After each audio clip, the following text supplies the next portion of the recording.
Hozirgidek sovuq kunlarda oilada achchiq-chuchuk ham quvvatliqdek bir xil tomoq qilishni o'rganamiz. Bu tomoqning ismini bu sizlarga qoldirdim. Pinlar rayini qoldirib qo'ysanglar, qilish usuli bakladdi bo'lib, bir qatam ko'sini cho'qim o'rganalaysiz, ham tugunish boshlaylik ketdi. Avval suratdagidek mana mush materialni tayyor qila olamiz. Qunoq, yangyuni bo'lsa cho'nroq qilib to'g'raymiz. Ko'k qizil lazni bo'lsa 3 bo'lon holatda to'g'ravasak bo'ldi. Ondan 1 kilo qo'ri go'sht tayyor qilamiz. Cho'ng kishilikni cho'nroq qilib to'g'rab, qo'yishni boshlaymiz. Qozonga ximiylik bulg'anmadan xoli va ishli o'lcham ishlangan alnurining tunji siqim 1 darajalik zarangiz baytini 1 chumuch qo'yib, arqidilla 1 qo'shiq oq shakar selib to'xtamay qo'ysak, mana shunday ko'pish paydo bo'ladi.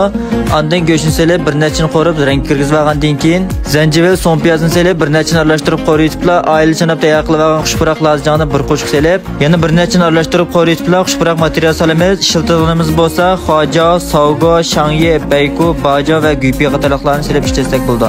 Orqadan buni 7-8 ni o'rib qo'yibla, ustiga muvofiq miqdorda suv qo'ygandan keyin oldin to'g'rab tayyor qilib olgan yangyuni silib, ochiqroq yeyish uchun 5 tal dapanjillar silitib, tuvoqni yepib, 10 minut qaynatib olgandan keyin quyoqni silib, yana qaynatib Çanran qilib yug'irib olgan xamirimizni suratdagidek mana mushalarga yeyib echib olib, cho'ng kishilikni suratdagidek qilib kesib olgandan keyin tuvoqni ichib, muvofiq miqdorda suyini tatib olib, tayyor qilib olgan cho'pni ratlik tizib, baribir qavtiga bayat tatib olgan suydan qo'yib, tuslab tizimiz. Ondan buni 5 minut atrofida dumlab pishirib olgandan keyin chupini olib, oldin to'g'rab olgan ko'k qizil laza, samsoq, so'ng piyoz va alnurining sap achchiqdan ishlangan gullik markasiga ochiq suydan oz miqdorda temtib etibla, yana birini aralashtirib, bayat olib olgan cho'pni ustiga olibla iste'mol qilish boshlasak bo'ldi. Amsa oxirida qo'llash nihoyat oddiy do'stlar, faqat daqsiz yurakdan birini besib, pinlar rayoniga gullarni ko'plab yo'llab qo'ysanglar, buningdan ortiq qo'llash olmaydi. Kelar soni ko'rishar, xayr xo'sh.